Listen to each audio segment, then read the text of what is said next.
Thank you everybody for rejoining us. The board did have the opportunity to participate in their study session. We do now have the need for a closed executive session before a public meeting, and I'll entertain a motion now at this time. On July 14th, 2026, I move that the board enter closed session to discuss the character, professional competence, or physical or mental health of an individual. Before I accept a second, I do want to note that we should have the need for contract negotiations as well. And as well as contract negotiations. Thank you. Is there a second to the motion? Second. Any discussion? All right, seeing none, we'll do a roll call vote starting with Board Member Williams. Bryce Williams, yes. Charlotte Fife Jefferson, yes. Ashley Anderson, yes. Lee Salazar, yes. Annie Romano, yes. Brian Judson, yes. All right, that motion passes. We'll reconvene at 6 o'clock. Thank you.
No? Okay, requires a password, which is fine. So let's begin.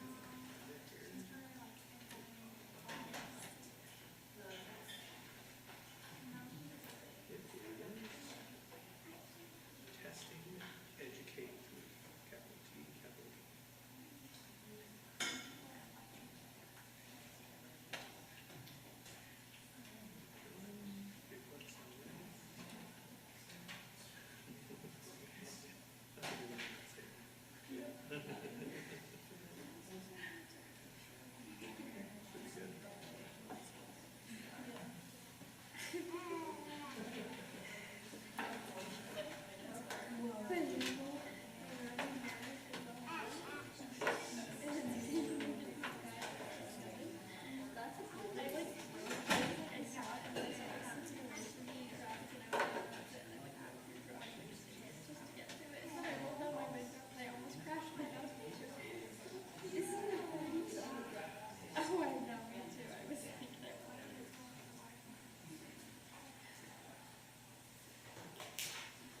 All right, thank you everybody for rejoining us.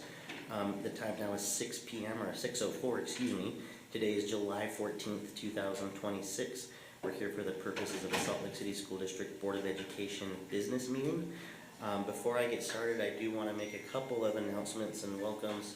The first being I want to recognize our association and classified association groups for buildings and grounds. We have Sam Gilchrist. For Child Nutrition, President Tanya Slaughter. For the Salt Lake Education Association, we have President Mike Harmon and Vice President Chelsea Acosta. I think straight back from Denver, if I'm not mistaken. So thank you for making your way back to Salt Lake. And then for SLCSD, the Salt Lake Association of School Administrators, they're represented by Tom Luthi. Next on our agenda is the Pledge of Allegiance, and I've asked Vice President Jensen to lead us in the pledge. I pledge allegiance to the flag of the United States of America and to the republic for which it stands, one nation, under God, indivisible, with liberty and justice for all. Thank you. And before I move on with the agenda, I just want to highlight a few changes that you'll be seeing in our board meetings. These are post-retreat where the board develops some new norms for our board meeting structures and timing. So what you'll see is a more strict adherence to timeframes for different portions of our agendas. Board member reports, we are limiting those to 2 reports at the beginning of the meeting. So after I'm done with these little announcements, we'll go ahead and hear from board member Williams and board member Longwell. Each of them will have 60 seconds to do their board member reports. We also have a time certain on student fees at 7 p.m. So when we hit the 7 o'clock hour, regardless of where we're at in the discussion, we will go ahead and take public comment for those fees. We will now move on to our board member reports. We'll start with board member Longwell and then board member Williams. I just wanted to say thank you to Isaac for dealing with the keying issue at Roslyn Heights. So we can decrease some of the challenges occurring over there. That's much appreciated. The Finance Committee, we'll talk about this in committee stuff, but just we're reviewing items around the budget retention program that we'll be discussing a little bit later in today's meeting. Try to flesh out what we could in preparation for today's discussion. The community has been asking and proposing different ideas around our Hawthorne building that's available from our closure a few years ago. So it's fun to see the community try to come together with ideas and funding, potentially repurpose them for something else. And then some of our programs are obviously well underway, including extended school year for students with disabilities and Amanda, can you speak into the microphone more? Sorry. I'm eating it, so. Oh.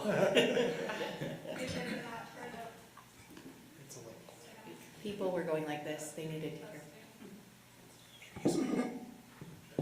I'm done, but do you want me to repeat myself? And you met your time limit. Am I repeating myself? I can do Real it. quickly, we're getting used to some of these new things. Sorry, everybody. So thank you to Isaac for getting the rekey on the Roslyn Heights complex to try to mitigate some of the concerns there. That's appreciated. And the Finance Committee, we're working on addressing some of the concerns around bus driver retention program to kind of iron it out in preparation for today's meeting. So we'll talk about that more later. And then what I was saying was that the community has been asking to potentially utilize the Hawthorne building with suggestions, suggest a partnership and / coming up with their own funding, which is awesome that they're not just wanting us to carry that, they're wanting to bring funding with it. And I was just saying that summer programs are well underway to include extended school year for students with disabilities, and after a few kinks were ironed out, that's been really running well. So thank you for all who have helped our students access it during the summer, because it's really stretched teachers typically thin, but it's very valuable for our students. So thank you. Thanks, Amanda. Bryce? Test, okay. Yeah, I have a couple of congratulations to give. Thanks, Board Member Anderson and I share a precinct boundary, so some of these were things that she shared with me, so thank you. Peter Kim from West High Place in an FBLA event. Our incoming student board member Bianca Chavez also spoke at a Capitol Hill neighborhood 4th of July event, so congratulations to them.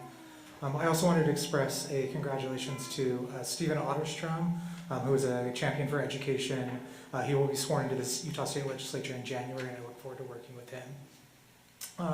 Summer tends to be a fairly quiet time in some of our board work, but I am looking forward to the fall coming forward. I'm excited about re-engaging in the bike bus with Rose Park Elementary, excited to attend school community council meetings again, and to be invited to school activities. Something that I've done every year since I've been on the board is I usually send an email to all of my principals in my precinct, so I'll be doing that over the next couple of weeks, just welcoming them to the new year. And I have 2 new principals, one at North Star and one at Escalante, so I'm excited to work with them. And then just right before this meeting, I got a text from a couple of constituents, and I'm being told that there is a community nonprofit being started by 2 district parents to continue the community education program called SLC Pursuit Company. So just wanted to make awareness around that, but that's what I have for today. Thank you, Bryce. We will now move on to our consent agenda. Board, we've got 4 minutes to do this. I do need to make an announcement that we do have formal board and administrative requests to pull a few items. And those items are number 7, Human Resources Services Report through formal board requests to move to action. Item number 8, Safe Schools Case number 26-118, an administrative request to move that to the next meeting that we have in August. And then item number 9 of the consent agenda, which is student overnight trips, which will come to us with a more specific date given in the future. So with that, I would entertain a motion recognizing those requests. I move that we approve the consent agenda as posted, excepting for moving items 7 and 9 to the action agenda and deferring item 8, Safe Schools Case 26118, to our next meeting in August. I second. Nine's not going to action. Oh, where is it going? To a future meeting. Let me just restate. Thank you. I move that we accept the consent agenda as posted, except for items 7, 8, and 9, moving item 7, Human Resources Services Report, to the action agenda, and deferring items 8 and 9, Safe Schools Case 26-188, and student overnight trips, to future agendas as determined by leadership. So moved. Excellent. Any discussion to the motion? All right, seeing none, we'll do a roll call vote starting with Board Member 5 Jefferson. Charlotte 5 Jefferson, yes. Ashley Anderson, yes. Nick Salazar, yes. Annie Romano, yes. Ryan Jensen, yes. Amanda Longo, yes. Bryce Williams, yes. All right, that motion passes. Thank you, Board. We'll revisit item number 7 on the action agenda. Our next portion of the agenda is the request to speak portion of our agenda. I do have some speaker guidelines that the board has asked me to read ahead of each of these public comment periods. The board enjoys the opportunity to hear from the public during the comment portion of its meetings. Before I begin, I would like to take a moment to remind you of our board rules governing your comments. 1, the total time reserved for public comment is not to exceed 15 minutes, with all speakers or groups limited to 3 minutes. The board will not allow public comments during board meetings that are slanderous, obscene, or otherwise violate state or federal law. 3, employees and/or their representatives may not use the public comment period to address issues that should be raised through existing formal communication channels or established grievance or negotiation procedures. I'd also like to explain that unless the speaker's topic is already on the agenda, state law prohibits the board from taking action on items raised during the public comment period. However, if it seems appropriate to the circumstances, I may direct district staff to follow up with the speaker on the topic discussed. Our first speaker this evening is Rhett Jepson.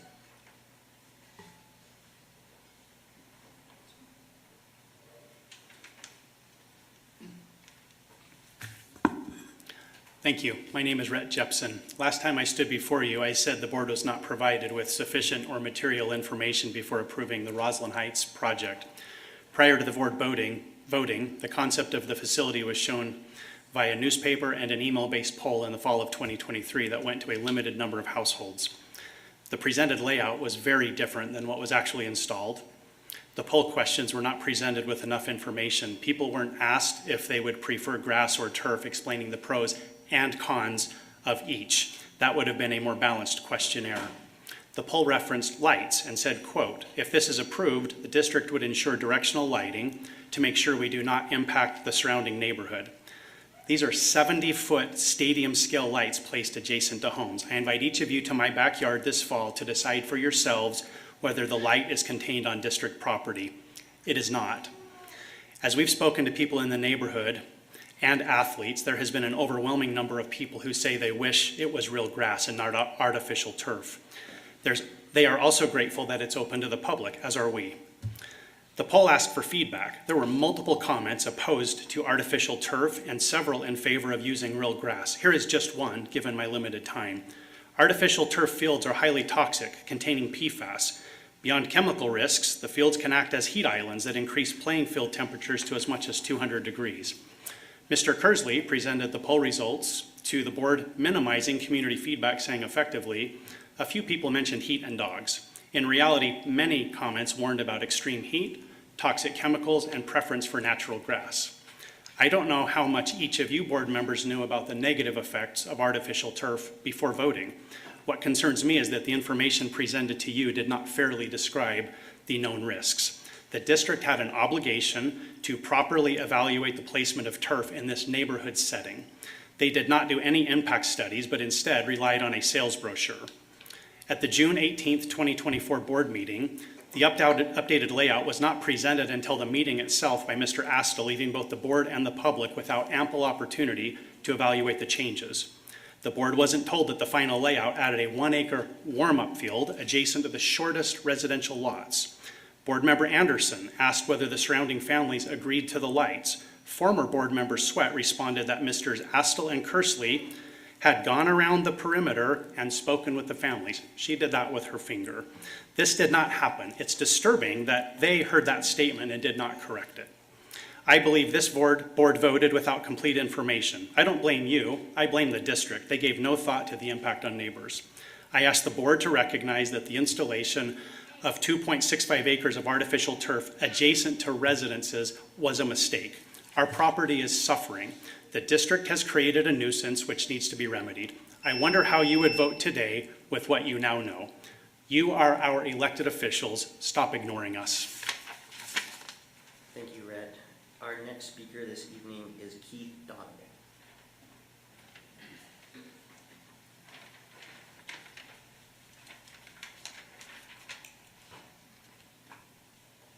Good evening. My name is Keith Donovan, and I live directly west of the field on 20th East and approximately about midfield. I'd like to address concerns my wife and I have regarding the large artificial turf field with crumb rubber infill that is now directly behind our home. I want to begin by saying that from the very beginning, I, and I can speak for several of my neighbors as well, supported the idea of replacing the aging building and improving the existing facilities. We were not opposed to modernization or investment in the school property. However, the original design and scope of this project, which Elizabeth Grant showed me earlier this year, and which I believe was also published in the newspaper, looks very different from the facility that was ultimately built. Late in the process, significant changes were made to the design, particularly the expansion of the practice area on the west side of the field and the installation of large stadium lights. Given how unprecedented this project is in placing a huge amount of AstroTurf in such close proximity to homes, the original decision-making process should have included due consideration on how it might affect neighboring properties and adequate public input. Adequate public input. The lack of consideration and of public information is deeply frustrating because of the negative impacts we now suffer from the turf and lights. As I mentioned before, I'm concerned about this impact this project will have on my property's value. When we met on the field in April, Isaac Askill mentioned that before construction, the property functioned as a neighborhood dog park. I have lived there for 15 years, and I can tell you that is not factual. The school lot formerly had grass fields, a kids' playground, and served as an important gathering place for many people in the neighborhood. It is disappointing the value of real green space wasn't given greater consideration during the process. The artificial turf field is about 35% larger than it needs to be. The heat generated by the field is so overwhelming it radiates into our yard. It is stifling and it smells. A few weeks ago, when the weather was still relatively cool, my wife and I had to close our windows in the middle of the night because the odor coming from the field smelled like a tire factory. We've slept with our windows open for years. This spring, we simply couldn't. The stadium lighting is completely out of scale with the residential neighborhood. The light shines directly into my bedroom and home office. They are so bright I can literally cast shadow puppets on my wall. As a taxpayer who supports the Salt Lake City School District, I also question the investment of these stadium lights represents the best use of public funds. These resources could have supported student programs, social supports, and other educational priorities. I've spoken with many members of the public who use the field, as well as visitors who have come to my home and seen the facility through the fence. Their reaction is remarkably consistent. Why did they make it so big and so close to the houses? We now have behind our home a site with significant environmental concerns. We respectfully ask the board to revisit this project. There are alternatives. The crumb rubber infill can be removed and reused elsewhere, such as at Highland High School when the fields are rebuilt. The stadium lights can also be relocated there, reducing artificial turf footprint, particularly along the north and west sides, and replacing it with substantial natural landscaping as a buffer against the impacts of the main field would be a better fit for the surrounding residential environment. The big field will remain as long as High School High needs it until the fields are rebuilt. In the meantime, it would provide a valuable recreational space featuring a more neighborhood compatible field. We thank you for considering these impacts, because right now we have a 2.5 acre heat generating source that is causing excessive heat, odor, light, and immediate adjacent to our homes. Thank you for your time and consideration. Thank you, Keith. Our next speaker this evening is Willow Jepson.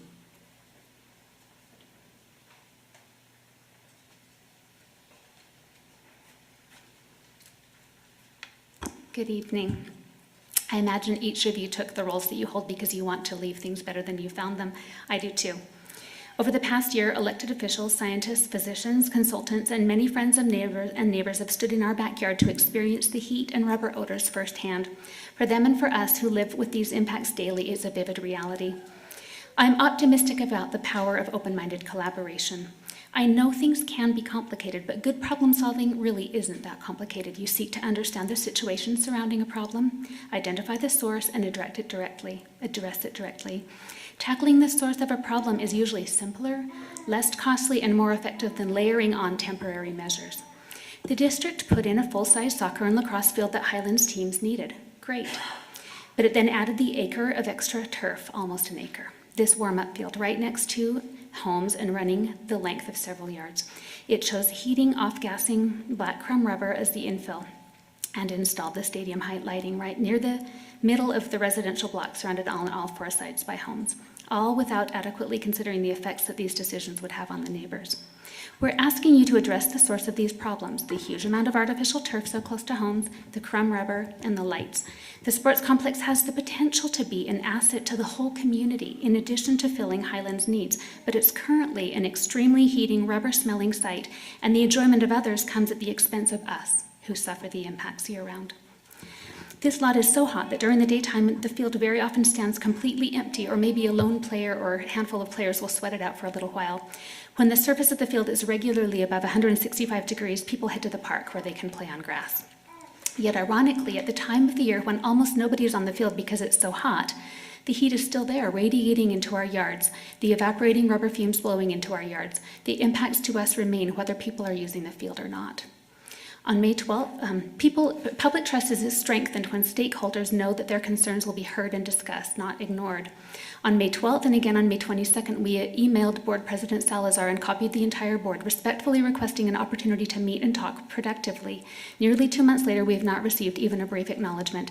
Board Member Longwell has been compassionate, but one board member cannot resolve this issue alone. We ask for all of your help. We're considered not only about our own neighborhood, but others as well. We recently learned that a similar conversion from natural grass to artificial turf occurred at a district property in Glendale, where acres of artificial turf have replaced cooling grass. If planners are allowed to proceed unchecked on how many other of the district's properties will cooling neutral materials like grass and wood chips be replaced with heating, toxic, and extremely expensive artificial turf. We urge you to consider the long-term financial and environmental costs before committing additional taxpayer dollars to artificial turf systems. There are safe field and playground options that are orders of magnitude less expensive, which don't heat up the environment, don't cause contact burns and heat injuries, and don't end up in a few years as plastic and rubber waste in the waste in the landfill. For better or worse, your legacy will be the quality of the things you build and the decisions you make. I know I want to be remembered for leaving things and people better than I found them, and I hope that for you, Roslyn Heights can be one of those opportunities. Thank you. Thank you. Our next speaker this evening is Amy McDonald.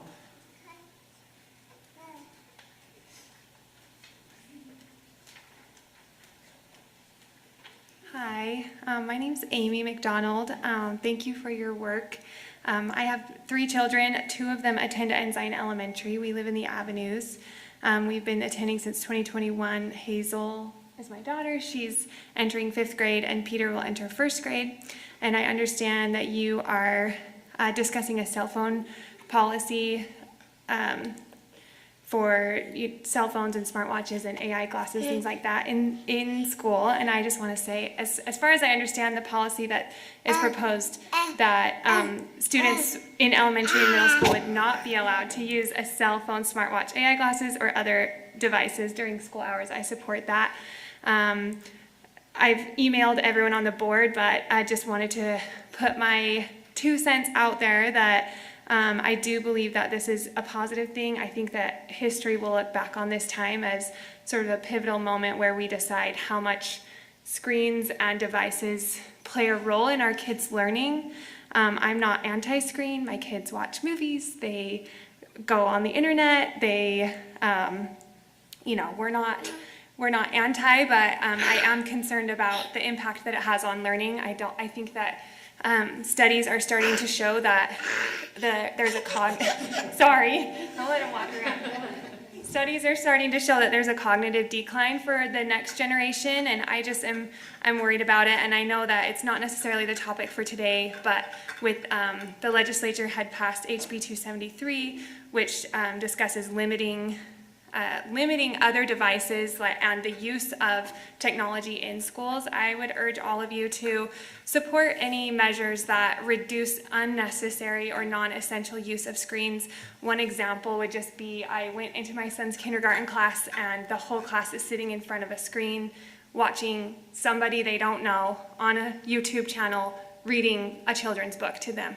That kind of thing happens every time I go in my kid's school. I love our school. I'm obsessed with our principal. He's amazing. Our teachers, I support them. I think we've just gone a little bit in the other direction, and that's my understanding is that's why you guys exist, is to be like, oops, we got to swing back in the other direction. So as you discuss the cell phone policy and consider whatever comes down from the state board and your own guidelines, I would urge you to keep that in mind and let our kids grow in analog ways, not necessarily going to the past, but for those core subjects, reading, math, that they are able to use, human connection, and engagement does not always mean learning. So I'll end there. You have my email. I'm sure I'll be back. Thank you. Thank you, Amy. And thank you for coming to your little kid over there. All 3 of you. All right, thank you so much for those of you that spoke this evening. Really appreciate your engagement with us. We will now move on to our reports agenda. We've got 45 minutes to get through these 4 items, and especially those new board policies that might engage in some larger discussion. So we will go ahead and start with the construction update. B.A. Kearsley, do you have anything you wanna preface before we start? No, we'll just have Isaac Estel come forward and cover his report. Thank you, Isaac. Good evening, board members. I do have a few things to add, but the majority of the work or the memo describes what's happened over the last few weeks. Pictures don't do it justice because it all looks the same right now. They've done footings and things like that, but it's just hard to see. But two things I would like to share is one is we got our bids for Highland High back yesterday, and we got some bad news. The bids are coming in about 24 million high from what the estimate was. So just to put into perspective, our budget for the school is 255 million for hard construction costs. The bid came back at just over $280 million. So that happened yesterday. We met this morning to talk about what our options are and what things can be redesigned or adjusted to get closer to that. I don't want it to make it all sound good because we have been planning, knowing that we've planned to make sure that we have enough to cover any unknown items. So after we make some cuts and plans, we'll come back to you and share that bid with you and see what we can do to make that closer to what we need it to be. But that is the biggest news that's come in this week. The other better news is as of Monday next week, you'll actually start seeing panels going up at West High. So there'll actually be above ground improvements, and that'll slowly happen over the next few weeks. And then all of a sudden it's going to explode. So it's exciting to see what's going on. But we appreciate your diligence and questions and input and follow-up for the community. Thank you, Isaac. Questions? We have Amanda and Ashley. You already touched on Highland High School's budget. What about West High School? So West High School, our phase one came in under budget by about $4 million. But we still have a large portion for phase two, but that won't even be bid for 2 more years. We have a projection of that, and we're trying to work all that out and massage the numbers, but I expect we'll be coming back to you guys multiple times over the next 6 months to make sure you're aware of where we're at on those projects. Ashley? I just wanted to say thank you to Isaac for 2 things. One is working hard yesterday to make sure we got Greater Avenues Community Council, their update on West scheduled for their August meeting, but also to respond to kind of the myriad concerns that come up during construction. I know there's one constituent who reached out with issues with sprinklers. You were able to handle that 2 times in different ways, and it was very speedily addressed. I know people appreciate that.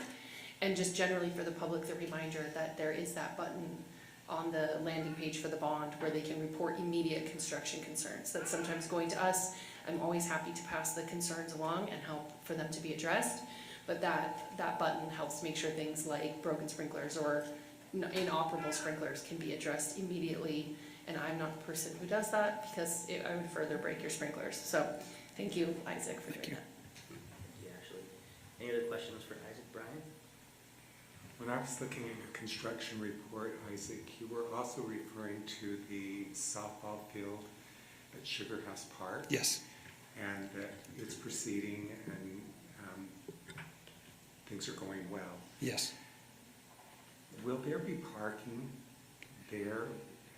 There's already a parking lot there, and we're adding additional, part of the plan is connecting the walking sidewalk to that with ADA access to the softball field, which they didn't have previously. I knew that there was, some parking, but Yeah. you're going to expand it a little bit? Or We're not expanding, we're just connecting to it. you are connecting to it? Yeah, and then Okay. based on the input of the park authority, we will be putting signs along the sides of the road to let people know that that's a home run zone, so we don't have cracked windshields and things. My follow-up question to that is, with this construction at Highland, the parking lots are very limited. I mean, we're running into that at West High as well as at Highland High. In our meeting with the mayor's office a couple of months, well, probably about a month and a half ago, I posed a question to them about parking in Sugar House Park for student parking, and they said that was something that they would at least look at Were you made aware of that at all? No, I was not from the city's perspective. Okay. We did have conversations with the park authority as we were talking about construction, and their concern is that they already have a lot of students parking in their, within the park area, and it creates a lot of challenges for them. Okay. We've been working with there's 3 LDS churches within the area that we've been working with the facility managers on those to make arrangements for both our construction staff to park there, along with students at the ones that are closer to the campus. Those aren't finalized yet, but that'll be coming shortly. I was just thinking about that as we're getting close to school starting again, and thought, okay, I'm glad to hear that you're reaching out to those other church parking lots, and I was familiar with some of those, but it sounds like you have already followed up with that. We're doing our best to get a hold of them and get that. The 2 buildings we've met with them. They had some concerns with some construction projects they have going on at their facilities, but we are in discussions to get those arranged. Thank you. Yep. No other questions? Isaac, thank you Thank for you. joining us. Appreciate it. Item number 2 on the reports agenda is our budget report. I'll turn it over to BA Kears. You said, can I present?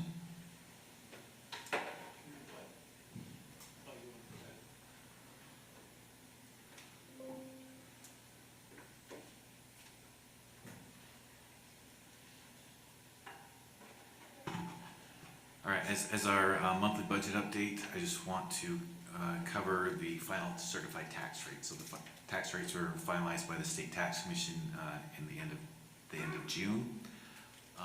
This might be hard to see. These are screenshots from the, it's called taxrates.utah.gov, which is the Utah State Tax Commission's website, where taxing entities go in and they input their data to generate their tax rate, and then those are also available for the public to go in and look at different tax rates of the different entities throughout the county. And this is just another slide that I use from their website. Particularly, I'll talk about this a little bit. It shows the property tax growth number that the tax commission is calculated for next year. We'll cover that here in a minute. So I just want to show, our original estimates for our tax rate are there in that first column. Actual in the second column. So the actual total tax rate will be 0.003717. The difference, as you can see, when we estimated the assessed value, I was high when I did my estimates. The actuals came in lower than that. So being the certified tax rate, to generate the same amount of money, the tax rate goes up because the assessed value goes down to generate the same amount of revenue. As calculated by the tax commission, these are the 3 levies that generate growth. Capital local levy, 539,000 of growth. Voted local levy, 458, so that's general fund levy, and board local levy, also general fund, $1.2 million. And there you can see broken out. So in total, what growth is new development, new project areas that go under the tax rolls. We will get growth of $2.2 million for next year. And that is the end of my presentation, if you have any questions. Yeah. So can you tell us what that will do to our budget, like the deficit and everything? All right, so technically our budget deficit was about $16 million, so we'll get $2 million. So this revenue, this new revenue is not included in our budget, so that will decrease that by $2 million. Thanks. Ashley? So my broken record question, meeting over meeting, is how will we be allocating property tax growth? And it's my understanding that you're hoping that can go toward the deficit, but that you are interested in more information from the board on how we'd like to see a growth allocated. I think it would be helpful for us to have a graphic in the next budget report that compares our inflationary rates with our property tax growth rates, because I'm just curious if the property tax growth is even able to match inflationary costs. And the reason I ask that is I think with the growth in the deficit, we need to make sure we're allocating towards specific priority spending. I know we're talking about the $16-17 million deficit number, but I just want to remind my peers that debt compounds. So if you look at what was $4 million last year and 16 this year plus the 4, and you keep looking at our compounding deficit, we're getting more toward like $50–60 million. And so putting 2.2 into the hole of 60, to me, is not a very strategic way of looking at it. And I think rolling it over to the deficit is not as wise as considering what structurally we could do about the budget writ large and allocating our growth towards specific priorities. So that's just something I would be curious what other people think about, but also just could we look at what is that inflationary rate, and is this growth rate even matching inflation? And if it's not, how could we talk about what to allocate growth toward? So you're talking that kind of more graphs and additional deep dive in our August meeting? I think so, because we're really relying on growth to do a lot of work that we're not keeping up. And of course, a lot of our increment, as we know, is diverted. So this number could be larger, but what we are getting is not able to address the big problem we have. So how could it strategically address a little problem we have, and we take another crack at what our really big problem is? Yeah, and what I like, if we were gonna decide to use this growth for either something else, for additional, or for maybe a mix, just to have those board discussions of what those priorities would look like. That would be really helpful, thank you. Amanda?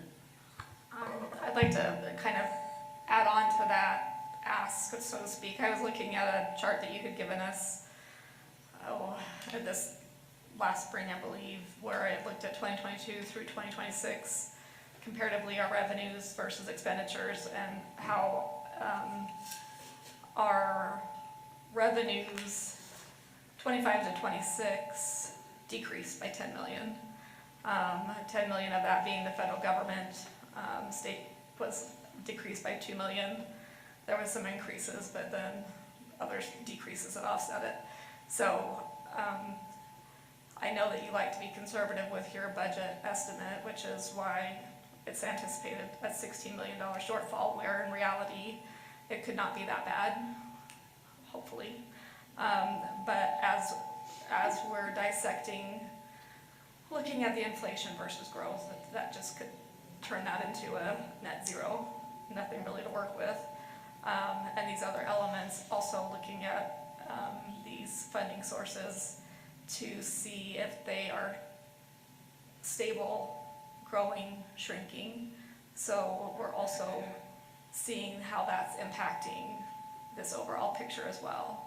Because we have to look at those different revenue sources as we're making these decisions for any aspect, because we might be looking at child nutrition, that our funding source for something else has dried up, and we may need to be focused on that because that's more catastrophic at that moment.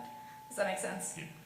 Yeah, and with, so at July 1, when we started the new fiscal year, we start what's the process called closing last fiscal year, and we go through our audit and stuff. That takes a couple months, but I think each of these budget presentations, I'll be able to give you a little more detail on how the fiscal year 26 finalized with both revenues and expenditures as available, knowing that all numbers are preliminary until the auditors sign off and say, okay, you guys are done. But I think those will be that kind of the information you're looking for. What revenue sources are steady, what revenue sources are declining. Because these three levies, which are on the screen, are not associated with student counts, so they are steady, but a lot of our state and federal revenue are associated with student counts. So as student counts decline, those revenue sources also decline. So we can continue to have those presentations and conversations going forward. Yeah, thank you. Any other questions for Alan? Seeing none, thank you, Alan, for presenting on this tonight. We'll move on to item number 3, new board policies. I don't know if Ms. Kindle is going to join us up front. Perfect. Thank you, Ms. Kindle. There's a number that we got to get through, a few of them, so thank you for being here. And thank you to the policy subcommittee as well for your work on this.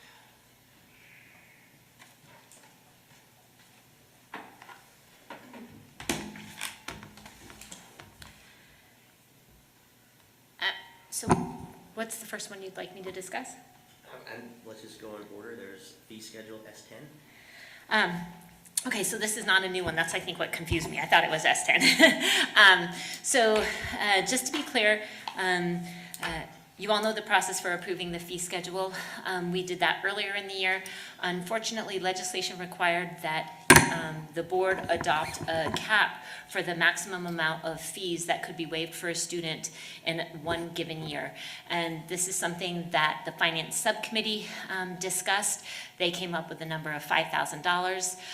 So the fee schedules have been amended to place that $5,000 annual fee waiver cap per student on the fee schedule. And so that's what we're having public comment here on today, whether or not that is something that the public feels they would like to comment on. Again, I'd also like to remind the board that the cap on the amount of fees that can be charged to a student in a given year is $3,000. So that's the only change to the fee schedule that we're promoting. Also, due to other legislation, we are amending the administrative procedures for the S10 student fees and fee waivers to address the fact that the legislature changed the law so that now only if you are eligible for a fee waiver, there's a definition of a trip. Students can get one trip fee waived. The second trip, they can apply to the principal to come up with an arrangement for sort of to do some type of work. It's not a dollar for dollar situation, but they come up with a plan so that they don't have to pay the cost of the trip, but they have to perform some sort of service for the school. But the third trip would, the student would be required to pay for, even if they are fee waiver eligible. Any questions? Thank you. Great. Cell phone calls. Cell phone policy. As some of you may know, we passed there was a Senate Bill 44 and Senate Bill 69 were passed, and one of the bills indicated that cell phones were banned throughout the school day, subject to certain exceptions or additional exceptions that the LEA created. So there's always going to be an exception to the cell phone ban for things that are contemplated in an IEP, for a medical necessity, for emergencies, if people need to call Safe UT, for a 504 accommodation. All those types of things are always going to be permissible. So that's not what the concern is. The LEA could create additional exceptions though. As you may know, the subcommittee reviewed this. We asked for a survey of stakeholders, which included faculty and staff as well as parents. And the results from that survey indicated that, as you heard in public comment today, there was strong support for a complete prohibition in the elementary and middle schools. So cell phones, the proposed policy indicates that cell phones will be banned in elementary and middle schools. However, they will be allowed during non-instructional times in the high school. And I know that the subcommittee had indicated that over the coming year, they would like to study like how that's going and whether or not we needed to increase the ban.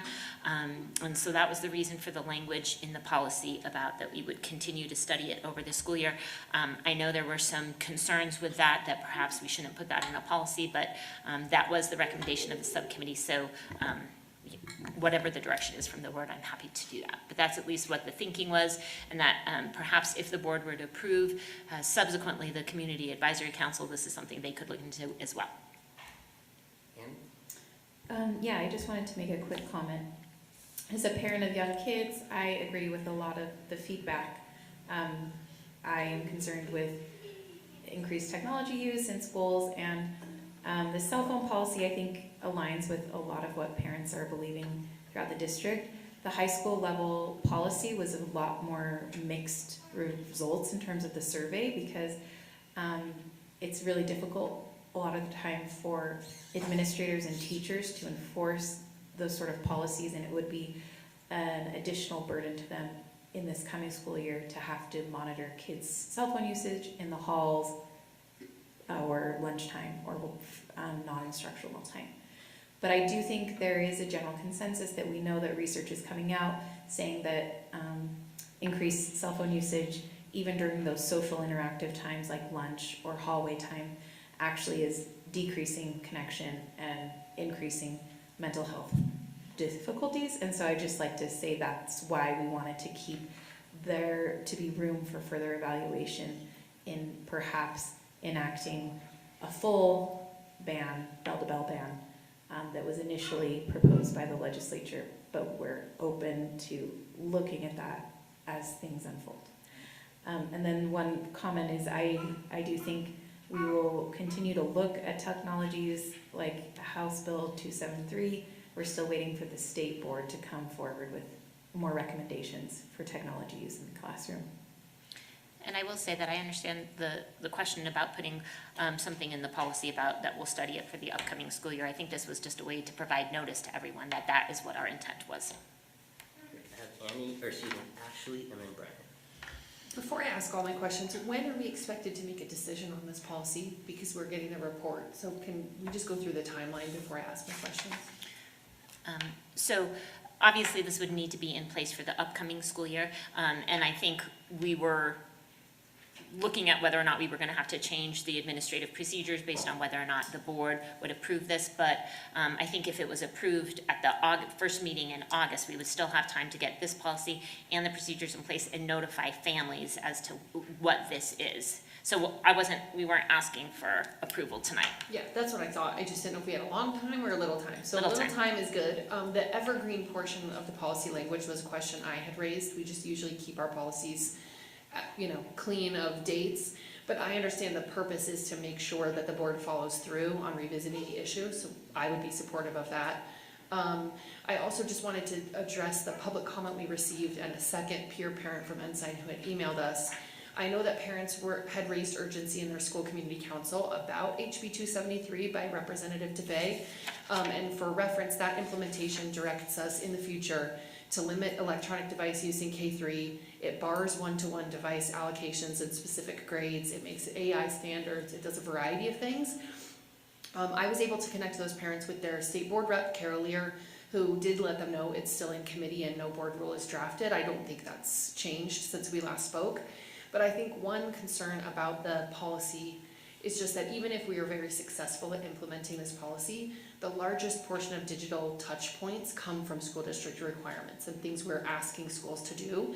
So I tend to be of the view when we're looking at this policy that kids are able to work around these bans in new and creative ways that we have not even conceived. And I learn new versions of them every single day in my own personal life. So I think we would be wise to work a little bit preemptively outside of this policy as a board to consider what we're requiring with our one-to-one device initiative and also our standardized testing schedule and just other requirements where we're asking kids to be on the computers for a significant amount of instructional time. I know we're waiting for USBE to create that board rule, but I think we should still be proactive for younger grades specifically because that is the largest thing we can control. And speaking of control, the last question I have is about compliance. So our public commenter in a related email did also talk about enforcement of this policy, specifically with watches in the email, and how difficult it is for faculty to really realistically monitor. I mean, like this doesn't talk about earbuds or whatever. We could go on and on the new and creative ways that I referenced. So Dr. Grant, what is our plan to support teachers and other staff in enforcing the policy once it's approved?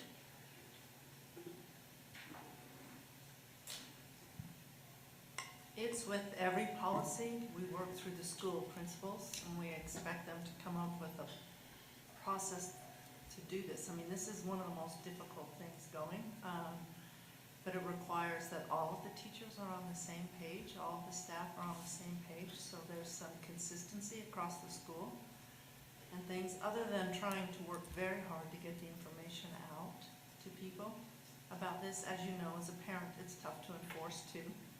So the enforcement in schools is tough, but it's working in the same way that we work to enforce all policies in the school. And so I guess I would just restate the question rather than about faculty. If principals have expressed that it's difficult to enforce watches, which are already banned in our existing policy, and that it's not particularly realistic, what are the approaches to support them in being successful rather than telling them just to do it? Because, like, are there best practices? Are there trainings? Do we know how other districts who've been successful? Do you know of these things? Because you caught me without information at hand to be able to respond to your question.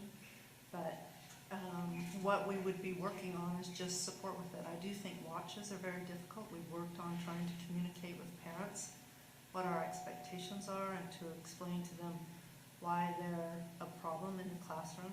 So that continues, those sorts of things.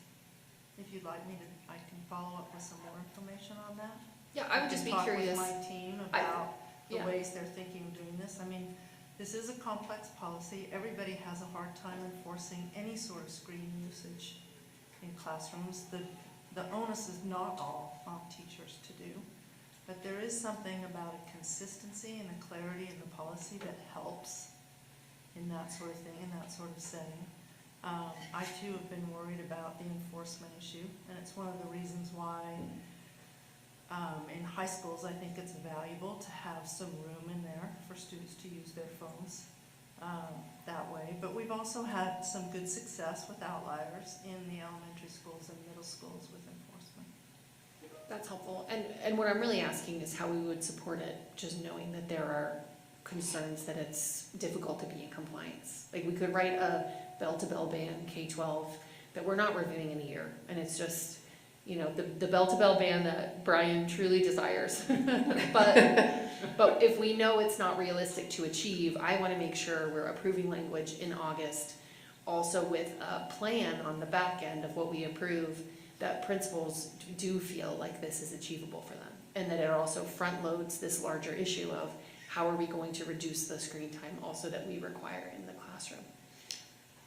And I think I will, if I could speak just slightly, I think a lot of our elementary schools are already implementing a bell-to-bell ban. So this isn't going to be a big change for our elementary schools. And I think, and most of our middle schools are doing it as well. So I think the implementation piece, and we understand that's a problem, right? And that was one of the reasons why we didn't push for the high schools. But we're just codifying what most elementary schools and middle schools are doing. And we can certainly look at where they've had best practices and think about how we could maybe utilize those in, you know, other locations that haven't been doing it. That's really helpful. Thank you. I have Brian, and then Andy, did you have your hand up? Okay. Brian. And just so you know, we have 5 minutes till 7 o'clock. I'll keep mine very brief. Ashley has mentioned what my focus has been. But,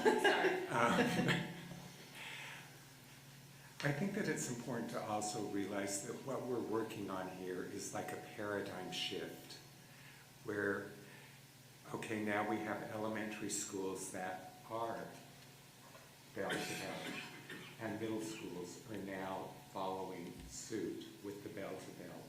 So as students come up in the system, they will have become familiar with, okay, this is bell-to-bell, this is how it works in schools. The challenging part in many ways is we're introducing this to students that haven't had that expectation, or that isn't what their experience has been. So when I was encouraging that year review, because we do need to see what best practices are and all of those things, but also we want to keep this so that it is on the front burner, because it is something that we are receiving support from parents and the legislature. Thank you, Brian. Any other questions? All right. We're 3 minutes out, or do you want to hold on 3C until after our public comment period? You want us to plow through? So move through. Move through, yeah. Which one's that? It's a new G31 Information Technology and Data Security. Maybe we could pick a different one since I apparently left that sheet somewhere else. Could we maybe talk about the board handbook? That is the last one listed on our agenda there, unless I'm misreading that. There's a, Yeah. It's G31, it's the, Information technology. Data security. oh. Yeah. It's for HB P42. Yeah, I can probably pull it, I'll just pull it up really quick. I'm so sorry. I don't know how that one slipped by me. And, oh shoot, my 3 minutes is ticking.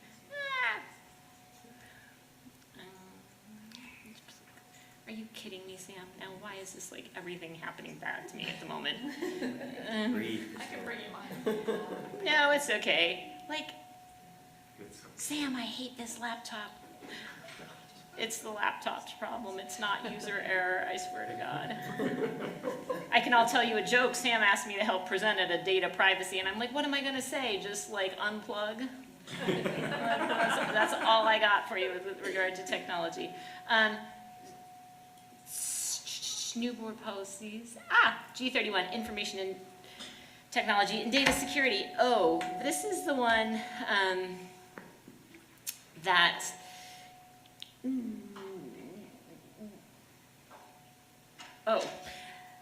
yeah, state law is requiring this policy. We have a lot of already our data governance plans. We have our security plans. This is something that we felt really didn't fit within any of the current administrative procedures or policies that we had, that we could really talk about the more technical aspects of how we are securing our data. And one of the things that we needed to discuss specifically was what framework we are using. So that would be the SIS, Critical Security Controls version 8 framework. So there were certain aspects that the law was requiring us to be very technical about this. So we thought we could handle it just in this policy. But as you can see from the last sentence of this board policy, typically that is a sentence that's reserved for, hey, we're gonna adopt administrative procedures. Here we don't need administrative procedures because we have the IT security plan and data governance plan, and that covers everything we need. We just needed to be able to highlight what the frameworks were and everything else. Sorry. We've hit 7 p.m. Okay. So, as you all know, board, we do have a time certain. I have paused my clock on the time allotted for the reports agenda to not interfere with what we're doing for the fee schedule. So we are here for the purposes of discussing public comment on fee schedule adjustments that we just heard about yet again from Ms. Kindle. So is there anybody from the public who would wish to speak on the fee schedule adjustments this evening? The same board rules apply, 3 minutes per each speaker. Now is your time to come on ahead and speak up.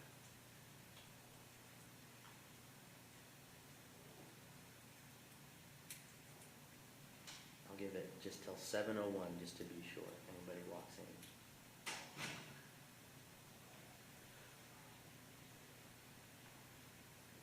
Yes, sir. The only question I had was that $5,000 fee. Sir, if you don't mind, could you please come up to the podium? Because we do record these meetings so that folks who are tuning in or want to watch later can come and review that and hear what we had to say. And then we do have a sign-up sheet there. If you could put your name, that would be really awesome for us, for our records. Thank you.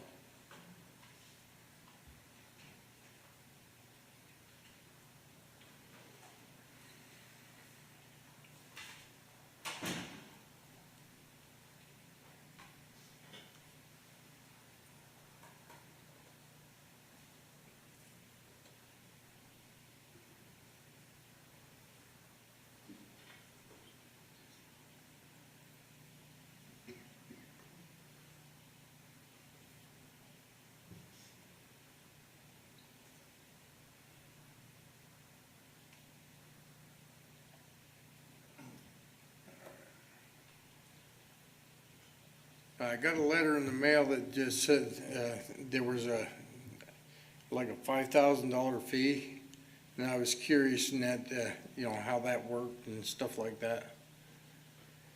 Please, Alan. Yeah, I'll just clarify, so what the $5,000 is, so students who qualify for fee waivers get those fees waived. Okay. The legislature required us to put a maximum number of fees that could be waived.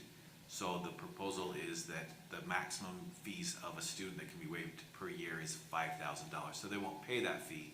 That's the most that can be waived. And then once $5,000 are waived, then they would have to start paying Right. fees. If there were any fees left to be charged above $5,000 Yeah, for 'cause students, yes. I know my brother-in-law's in the same district that, that we're all in and that, and he's got 3 kids, and he's disabled, so, Right, so if they qualified for fee waivers, that those 3 kids would be Yeah. able to get up to $5,000 each waived before they Okay. had to pay any fees.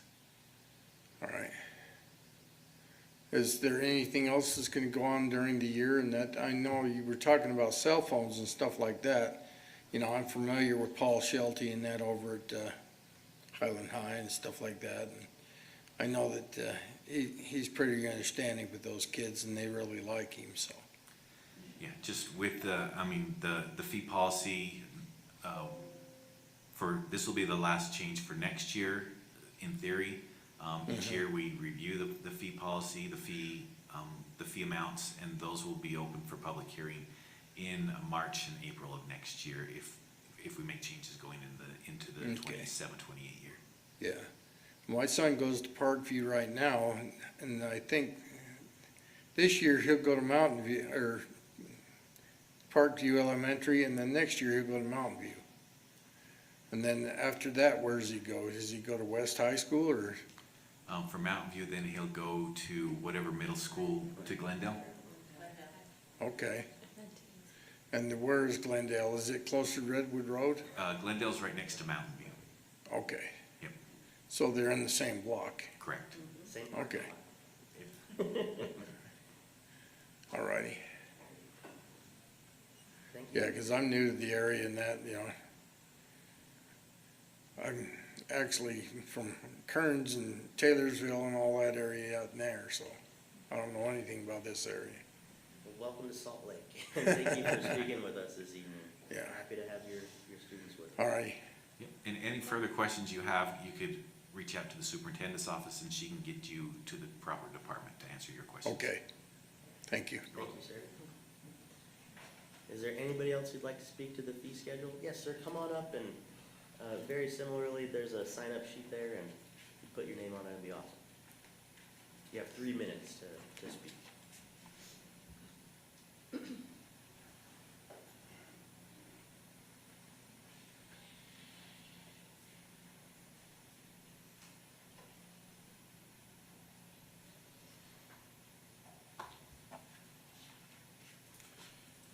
Okay, the question that I have, just what is just digest on the 5,000. I want to make sure I understood. Is it per child if you have like 4 children attending the same school? Per child. So per child. Correct.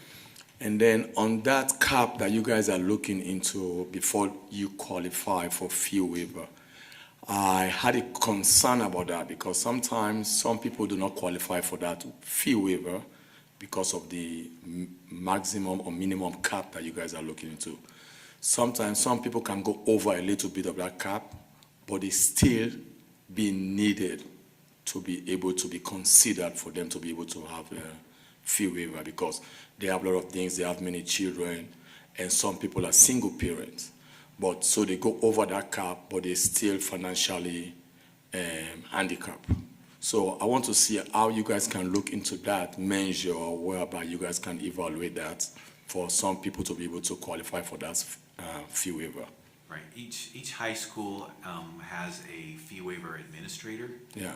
And if there's extenuating circumstances, I suggest you meet with that high school administrator who's over fee waivers and kind of go over the issues with them. Okay. Thank you. That's all I got. Thank you. Yeah.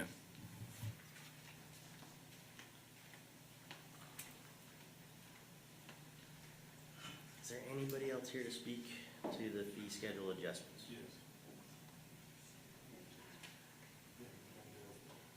All right, seeing none, we'll go ahead and get restarted.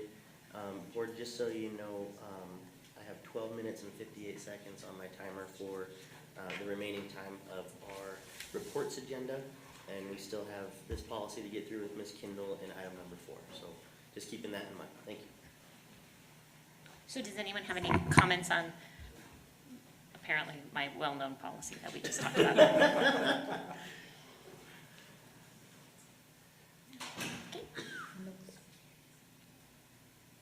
So, good to go? Yeah. Okay. What? So you didn't have anything else on G31? No, Okay. Yeah. She asked for questions. Perfect. Okay. Thank you, sorry, I misunderstood. All right, we'll now move on to item number 4, bus driver retention program. All right, so I'll take that on. And I'll be quick so we can make sure we meet the timeline. So as attached to the agenda, 2 years ago, we presented to the board approved an incentive program to help address the bus driver shortage that we had, and it was some versions of $1,000, and you can see it's there attached to the agenda. And we said we'd review that in 2 years, which is what we're doing now.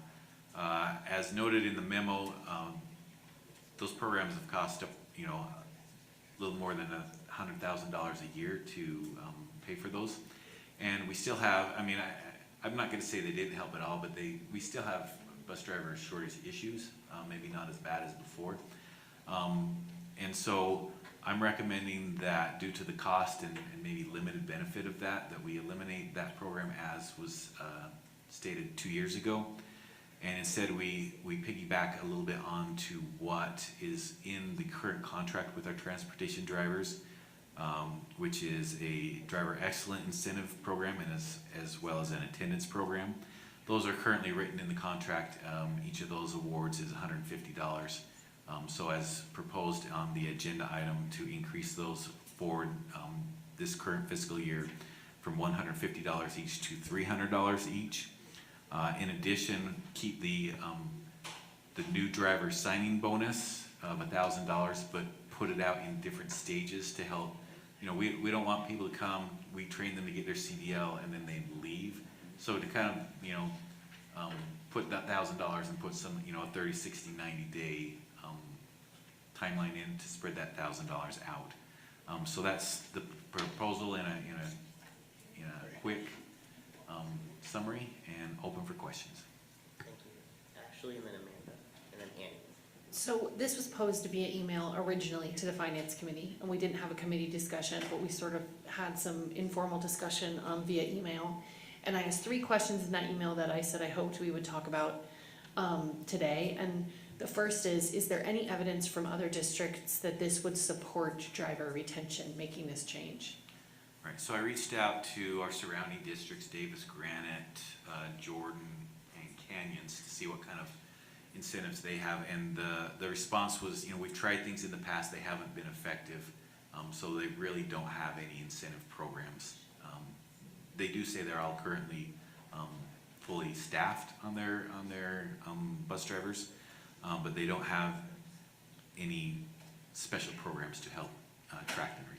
And so on the flip side, the counter would be that an incentive program is not being used, so this would be more than other districts are offering, at Correct. least. The second question I had was, were we able to reach out to any of our classified employee associations, including at the state level, like Utah School Employees Association, to ask for their feedback on what incentives would be useful? No, I did not reach out. So I think that would be something where it would be beneficial to hear from employees who convene for such a purpose, like, what would make a difference? If you're asking bus drivers, you get a different answer, right, than if you were asking another group. The last question would be, is there a table, and maybe this is part of the attachment and I'm not understanding, which compares the funds we put into the former program as compared with the funds that will be expended in the proposed new program, or are they loosely equivalent? Yeah, the table's not attached, the verbiage is in there, but roughly the pilot program has been costing $134,000 a year. The incentive program as currently written in the transportation contract is about $20,000 a year. This proposal would double that to $40,000 a year. So an increased cost from what's in the program of $20,000, but a savings from the $134,000 that we have been spending over the last 2 years. That makes sense. I think this makes a lot of sense. I would say the memo asks if we want to consent to this or we want to discuss it. I think it would be useful to discuss with the priority of making sure we ask classified employees their perspective on what would be the most kind of efficient incentive to offer. Within reason, obviously. Thank you, Ashley. And being that Board Member Anderson kind of posed a request, I can revisit that later when we kind of concluded the discussion, or we can kind of, knowing that we don't really make decisions out of the reports agenda, but maybe just if there's a head nod or a thumbs up, if that's something that we would like to do, we can revisit that while you think about it. I have next Amanda and then Andy. I just wanted to cover, so again, I'm on the finance committee as well, and this was pushed out to us to dissect before we even came to this. So just for some perspective, there was an idea of if a person missed one day, but if they missed more than that, then they wouldn't get the incentive. And we were talking about how for most people that's pretty impossible, and I felt like it wasn't fair. So that's where we kind of landed on the preferred, give them the opportunity to be sick instead of incenting them to work sick. So we landed on that 4 days instead of the 1. And then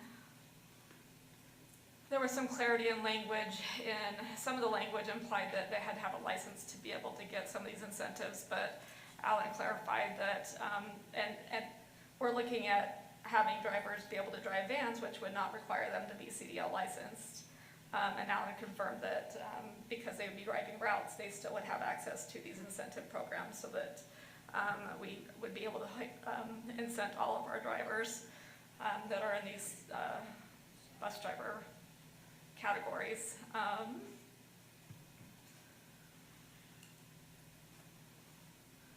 Anyway, I could go into more, but basically we wanted to go in here and make sure that it gave an incentive, but it also allowed people to live, have that balance there, and having that kind of folding up the old project, the old plan, and having this new one double the bonuses that exist, and to give a little bit more of a carrot to help retain them. Like, that was stuff that we thoroughly discussed, so that I think we landed on a pretty good solution as we shelved the old one and then look at this as an alternate approach. So just wanted to throw some perspective out there and our back and forth discussions before they got presented tonight. Thank you, Amanda. I have Andy next, and we have a little over 5 minutes to conclude this portion of the agenda. Yeah, so my question I posed via email to Alan, but I just wanted to clarify. So if there's a qualified driver who is currently employed, and since they're a new driver, they're not eligible for a new driver retention bonus, but they would be eligible for attendance and a retention bonus, as well as a year-end performance bonus. But even with those, if they did receive those bonuses, what I'm understanding is they would make $1,400 less next year than they did last year. Right, because the pilot program was a $2,000 incentive broken out into two $1,000 pieces. And we're reducing that to $600, $300 on the attendance and $300 on the attendance, $300 on the Driver Excellence Award. So that is the difference. If you, all things being equal, if you receive both bonuses over the last 2 years, and then we reduce those bonuses, we revamp that program, there's the potential decrease of $1,400, yes. So, yeah, I guess my main concern is that doesn't seem like it's going to retain the current drivers. In my personal opinion and my outside employment, I have never been employed and then have them come to me the next year and say, you're doing a good job, we're going to reduce your pay. So I just really have a problem with that. And I don't think the drivers and associations would support that. I'm all for phasing out a pilot plan and maybe phasing out the $1,000 bonus or whatever, but folding in this pay into normal pay and maybe, or I don't know how we want to do it, but I am not comfortable with reducing the current standard of pay. Right, so I just want to reiterate, it's a 2-year pilot program, and from the beginning was said it's a 2-year pilot and then it'll be reviewed. One of the major things we've done going into next year is we've added the option for an 8-hour contract for bus drivers. That's something that we've heard from them, because we used to offer 4-hour contracts, and then a couple of years ago we added 6-hour contracts, and now we've added the option for 20 8-hour day or 40-hour week contracts. the trick's always been, you know, can we keep a bus driver busy for 40 hours a week with, you know, morning route, afternoon route, and then field trips in between.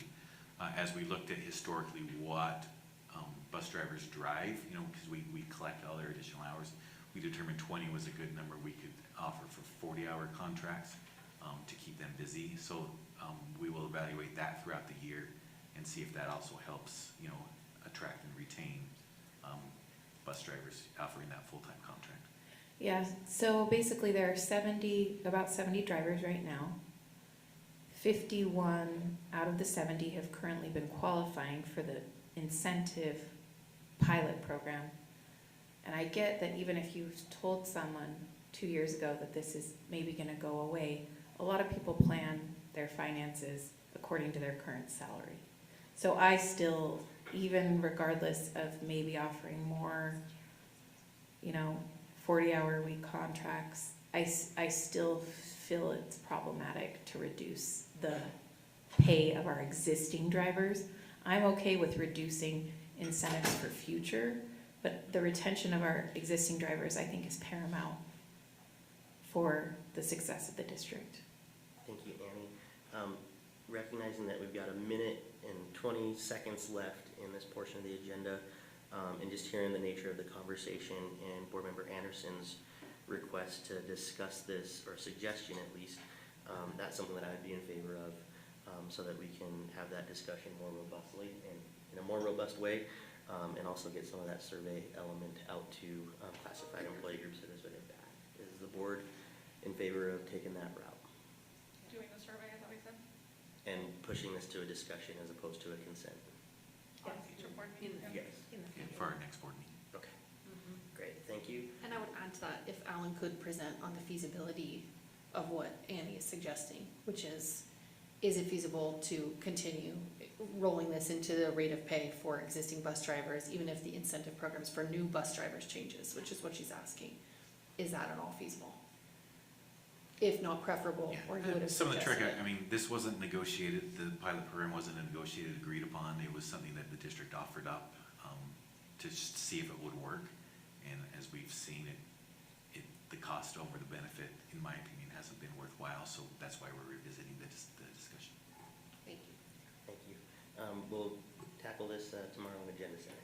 Thank you, everybody. We'll now move on to our discussion agenda. We have 2 items there, and have an allotted hour and 15 minutes to tackle these 2 items in our discussion.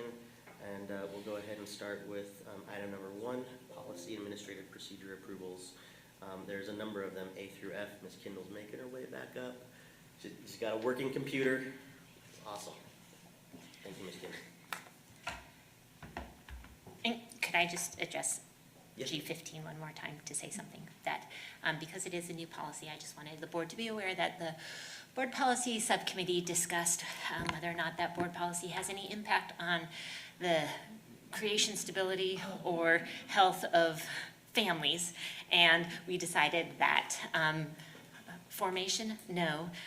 Creation, or no. And the health and stability in terms of the district protecting student information and family information, that it's probably only a positive impact. So if you decide to approve that at an upcoming meeting, please know that we discussed it, and that would be affirmation that the board considered it.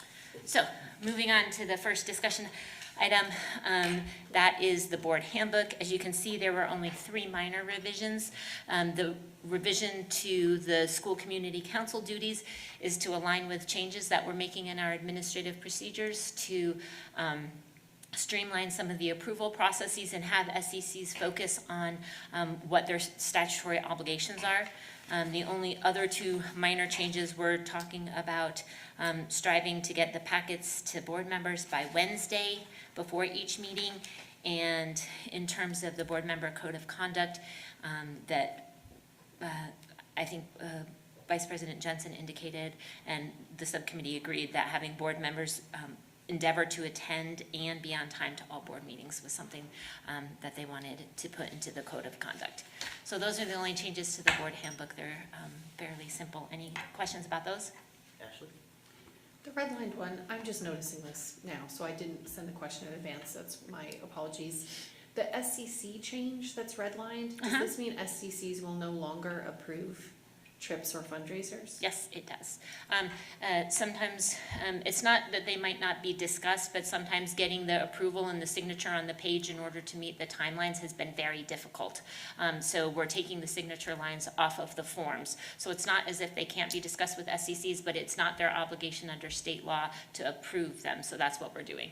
So just so I understand, we gave SCCs that obligation previously. Correct. Not state law. Correct. Which is digital citizenship, the land trust plan, so on and so forth.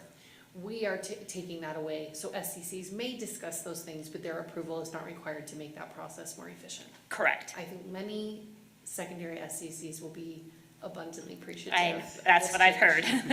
Yeah, that was my comment, is this has been brought up to me a few times. It sucks up a lot of their meeting.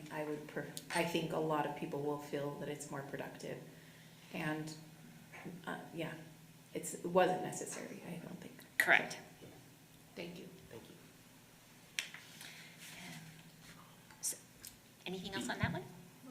I make a Amanda? motion to approve Oh, to move the board handbook as posted. Do you want to do something else before? yeah, I mean, I think I'd like to get through the rest of these here, because we have board policy B3, unless you wanted to look at these separately. I think we should do it separate, unless people want to do it differently. I mean, we might as well just knock them out. I would be happy to move them all to action at the same time, but vote on them separately as our handbook suggests to do.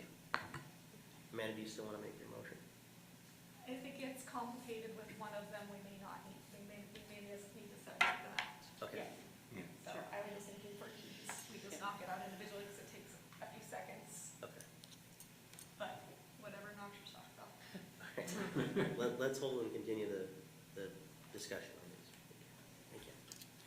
Okay, with regard to board policy B3, tax increment financing, the policy was updated to address the specific requirements related to the housing and transit reinvestment zones that have specific requirements to them.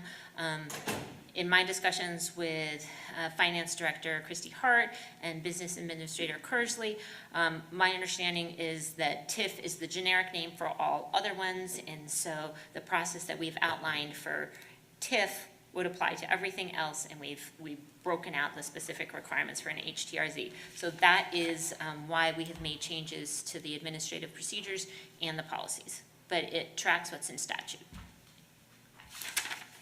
Any questions, comments? I'll go ahead, I'll just do it on discussion, I mean, on the action. Okay. And number C, or letter C, excuse me. Okay, creation of board policy B4 and its administrative procedures. This is, my understanding is that there was a study session about creating a community advisory council. Board member Jensen provided me with some references to look at, as well as the references that the superintendent pointed out in her PowerPoint. I found some more across the country, and we drafted this administrative procedure and the policy. The reason that they're both on here now is obviously if the board's will is to have a community advisory council for the upcoming year, we felt that it was best to propose administrative procedures at the same time so we could move forward and then start working towards creating that council for the upcoming school year. So this is something that has been discussed multiple times by, well, at least 2 times by the board policy subcommittee.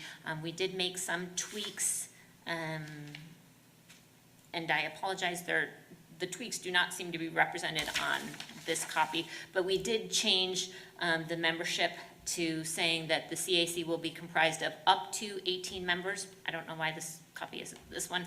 And then the 1 member may be a representative of the University of Utah, 1 member may be a former Salt Lake City School District board member, 1 member may be a distinguished community leader, and 1 member may be designated by the mayor of Salt Lake City. We also talked about the fact that, it would be very hard for us. I'm going to pick on Jennifer Newell. Hopefully she's not in the care. As far as, the mayor designating someone to serve on this council, if Jennifer Newell is in this position for a very long time, that may be the mayor's designee. So putting a term limit on that type of position wouldn't be appropriate for us to do, because we wouldn't want to lose Jennifer. If she's here, we'd like her to stay as long as she's in that position and to serve on that committee. So we did not put term limits on those 2, 3, 4, 5, those things. Whereas we did have a term limit on the members who, would be from each precinct, from each board member, district, or precinct. So that was in there. And then we also indicated there was one other change that's not on here. The idea of, well, I'll think about it while everyone starts talking. Because this is not my circus, these are not my monkeys, so whatever you would like to change. Thank you, Christina. Any questions on the specific policy? Amanda, then Ashley? I guess, it would be a very lengthy motion when we move it to action, if we're going to potentially approve it tonight, given what was posted is not actually the policy being proposed, because it sounds like there's a lot of things that have been modified versus what's here. So is the plan for this to pass tonight so it can be functioning sooner than later, or is this something that we should wait to the next board meeting whenever we have a posted accurate version that we can be approving? I'm happy to tell you the other changes because I have them. And we would have to include those all in the motion. Mm-hmm. I'm happy to tell you the other ones just so that you would know what other changes were made. Would you like to hear them? Yes. Okay.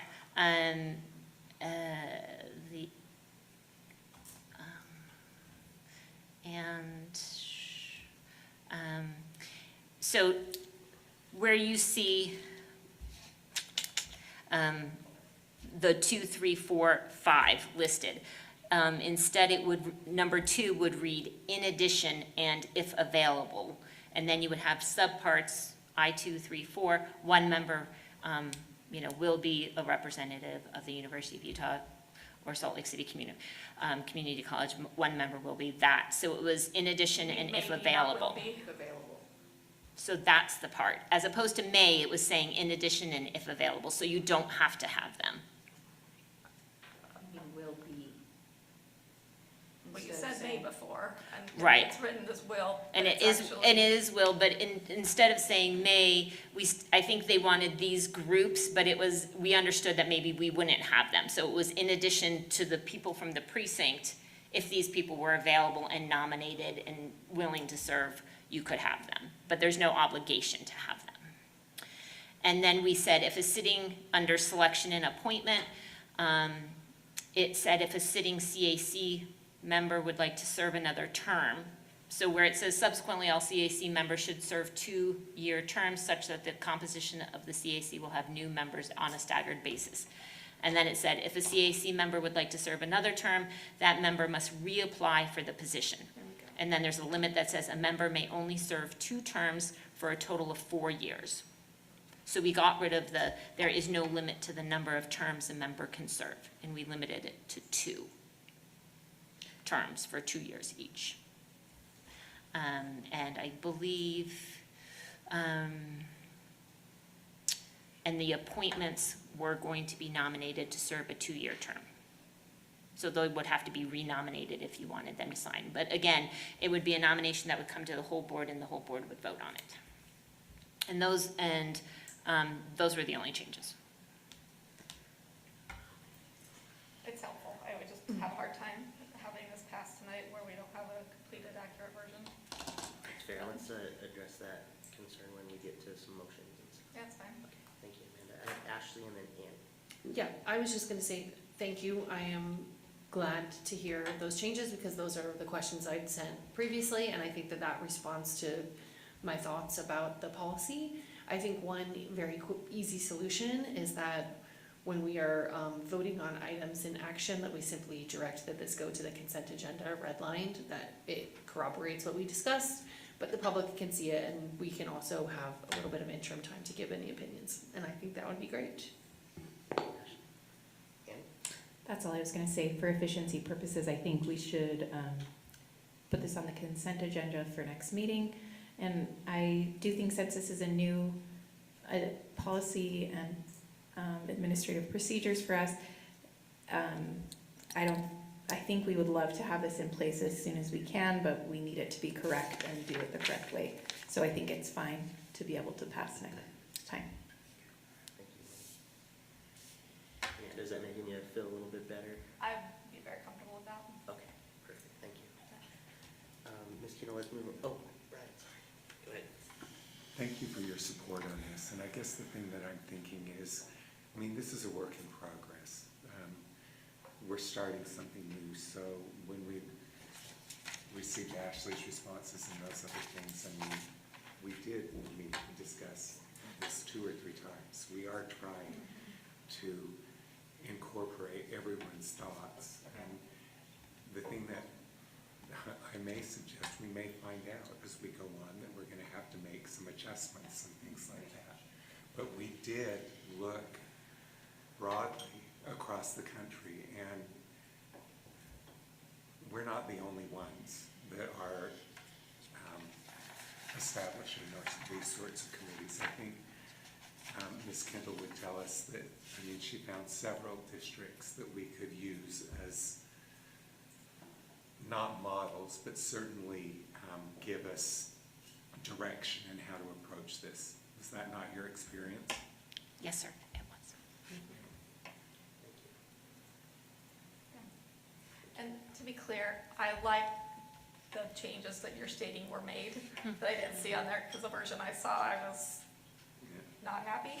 But the changes that you guys said that you have implemented, it sounds like you're hearing exactly what you said, you're hearing the concerns that were expressed and taking those into consideration, which is great, thank you.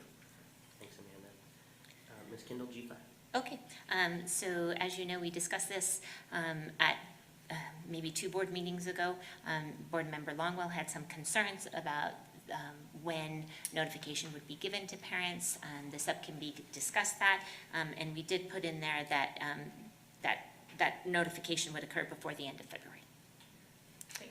So otherwise, it's the same as what you had seen previously. Any questions about that? Excellent. Terrific. The last 2 are the creation of Board Policy I-20, which is in response to House Bill 426. This is the Learner Validated Program. The reason we're asking for this board policy to be passed now is we need to create administrative procedures because this bill goes into effect in the upcoming year. It requires a process to be put in place for students who are learning through a competency-based or self-paced learning, which includes our credit recovery packets. Dr. Hall would be over this policy, is over this policy and is in charge of creating those administrative procedures. But obviously in those administrative procedures, we would be establishing like the continuing enrollment measurement, how we're gonna do that, standards for students to demonstrate academic progress, methods, how we're gonna calculate equivalent instructional hours, and how we're gonna ensure educational rigor, as well as providing like supports, and there's going to be teachers of records. So this is, it didn't really fit within any other policy. I know there have been some concerns about like the number of policies we're implementing, but this is truly something that didn't fit easily within something else and requires a whole different structure to be built. So that's why we're asking for it to be approved tonight so that we can move forward with drafting those administrative procedures to implement this policy. Any questions? I didn't have a question. I just wanted to thank our general counsel for answering a question I had previously, which is, we have seen more mandates come down from the legislature than ever before, and many of them require us to draft a policy.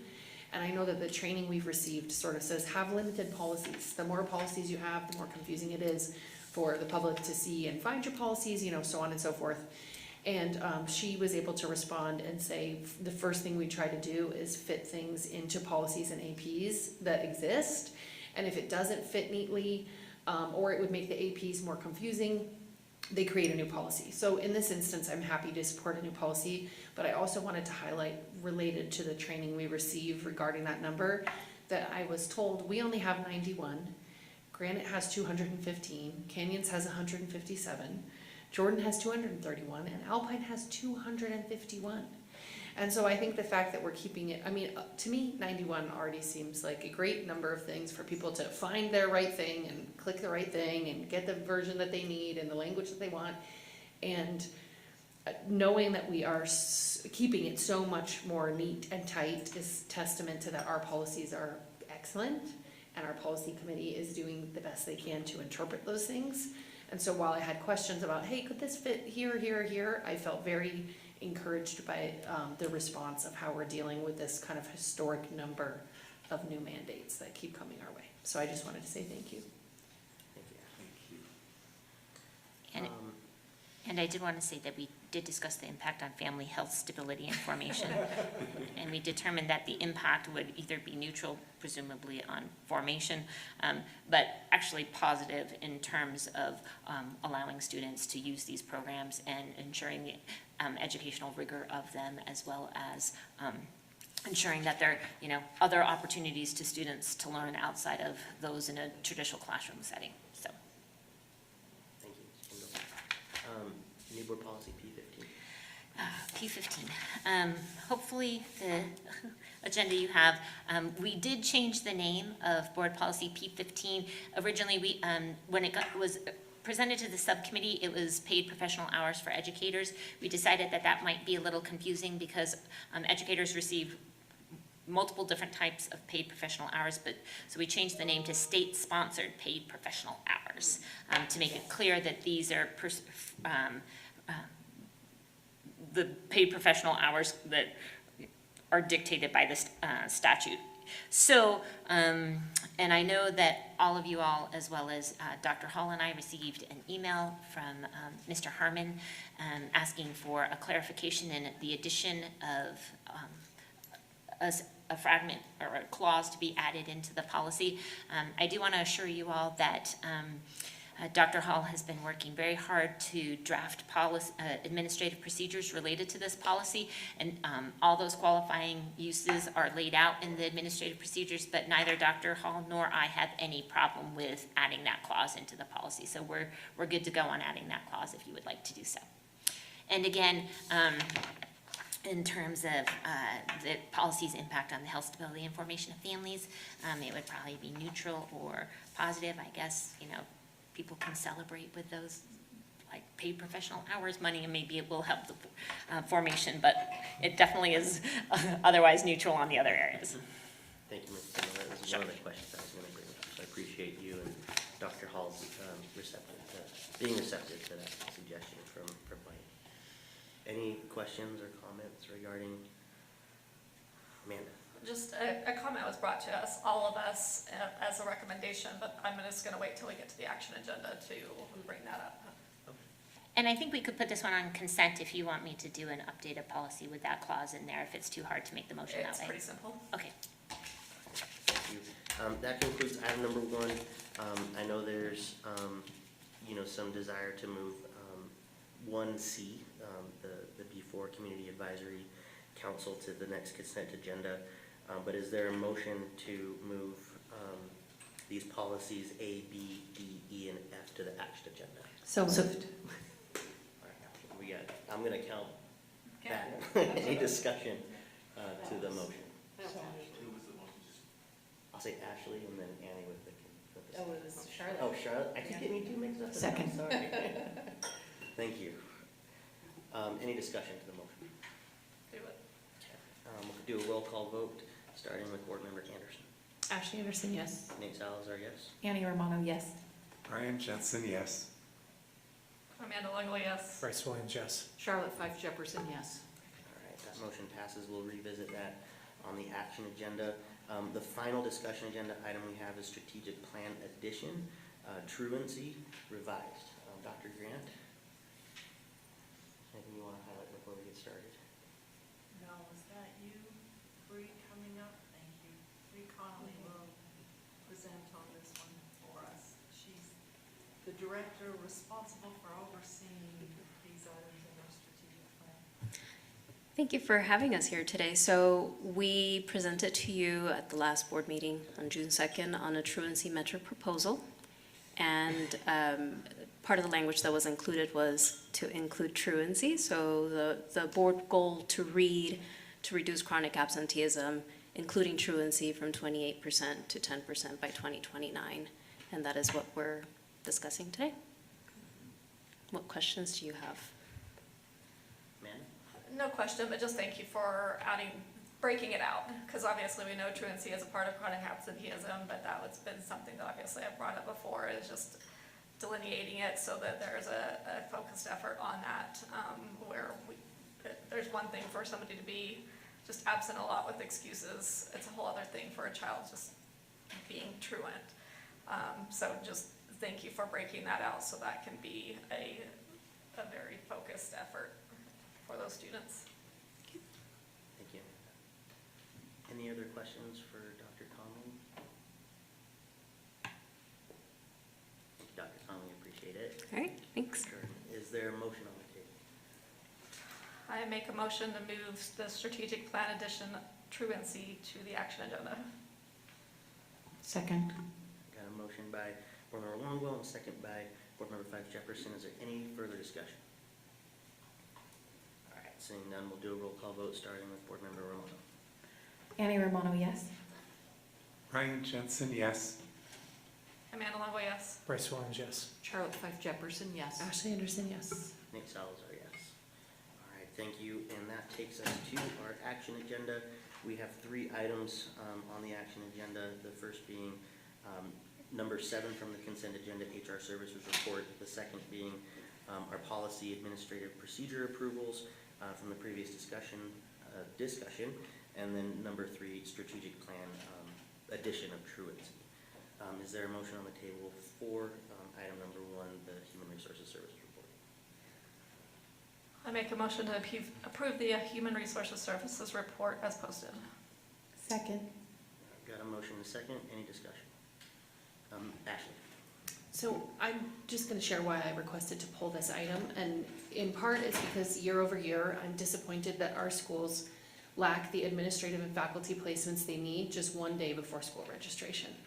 I realize and acknowledge that human resources is complex and that the individuals in the central office have challenging jobs, as all of us do, but I am voting no on ratifying the report as an effort to implore Superintendent Grant to provide redress for some of the long-standing human resources issues I'd like to briefly discuss.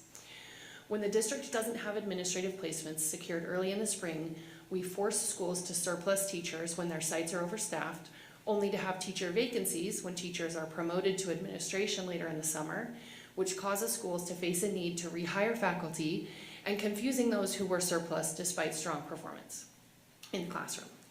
In that framework, many of the highly qualified and eager faculty who were subject to surplus find employment in neighboring districts, and then we see those same schools scrambling to fill vacancies on our July HR report. I don't think this is remaining an acceptable practice. It diminishes our administrative pool, and it's something well documented by our administrators and student teachers who we are unable to hire and who report this to us year over year, including the families of our recent student board members. Additionally, this report shows the implications of not having a robust administrative pool and the ongoing necessity of last-minute appointments. I find it most upsetting about some of the controversial and late appointments on this report is that we are routinely convening hiring committees who provide advice and asking administrators in buildings to make rankings only to disregard the committee feedback and the administrative rankings about the placements for their building. I believe that if the superintendent intends to do business by making unilateral appointments against the advice of committees and principal rankings, Dr. Grant, I would ask that you stop asking our staff to use their off-contract time for additional service to the district. I feel strongly it's disrespectful to disregard their opinion. It devalues their experience to call them in outside of contract time, and myriad examples on this report. With these concerns in mind, I can in no way support the ratification of this report, specifically after multiple years of levying the same complaints. I encourage our district to do better by our school sites. Thank you, Ashley. Any further discussion to the motion? I would also just echo some of those thoughts that Board Member Anderson said, and hope to see improved administrative pools being built. And I know that's a difficult task because the job of principal specifically is really hard to fill, but I do think there needs to be some shifts in our future HR. Regardless, I am supportive of passing this human resources report because I know that there are school sites in really dire need of administrators right now, and they need to get going before the school year begins. Thank you, Andy. Any further discussion? All right, seeing none, I'll go ahead and call for a roll call vote, starting with Vice President Jensen. Brian Jensen, yes. Amanda Langway, yes. Bryce Williams, no. Charlotte Fife Jefferson, yes. Ashley Anderson, no. Nick Salazar, yes. Annie Romano, yes. That motion passes. Thank you, Board, for that. We will now move on to our policy administrative procedure approvals. Items letter A, B, D, E, and F. Is there a motion on the table? I thought we were gonna do them separately. Oh, we can do that, yes, sorry. That would be, that's how we're, yes. Is there, do you have a motion on the table? I move that we approve the revised board handbook as attached in Exhibit 3E1A. I second. Any discussion? All right, seeing none, we'll do a roll call vote. Starting with Board Member Longwell. Amanda Langway, yes. Bryce Williams, yes. Charlotte Fife Jefferson, yes. Ashley Anderson, yes. Nate Salazar, yes. Annie Romano, yes. Brian Jensen, yes. All right, that motion passes. Is there a motion for policy and administrative approvals, letter B, excuse me? I move that we approve Board Policy B3, tax increment financing, and its new accompanying administrative procedures as attached in 3E1B. Second. All right, we got a motion, and was that Annie and Bryce I heard? Go for it. Okay, thank you. Any discussion? Can we clarify who said the motion? Ashley? Anderson.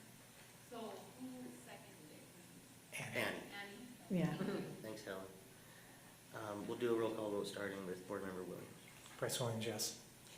Charlotte Fife Jefferson, yes. Ashley Anderson, yes. Nate Salazar, yes. Annie Romano, yes. Brian Jensen, yes. Amanda Langway, yes. All right, that motion passes.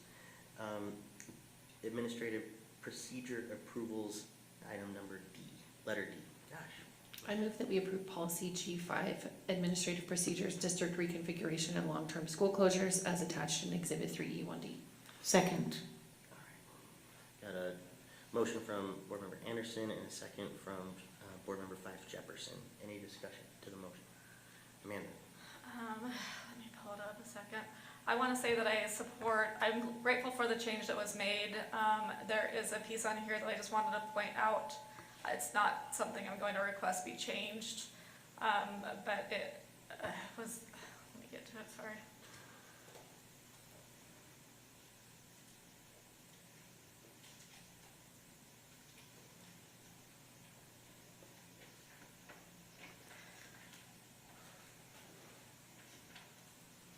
Basically, the last item, C, on the change section for the relocation of special education special class. The district is not required to notify a parent if the boundary change that results in the relocation of an eligible student's special class occurs due to a school closure or general boundary adjustment as described in Section 1. In the future, I would just say for policies, basically, instead of saying that, just referring back to the procedures in those sections, because specifically stating that we're not required to notify parents whenever a change is occurring is, as a parent, that's a slap in the face. If it's outside a particular policy or procedure,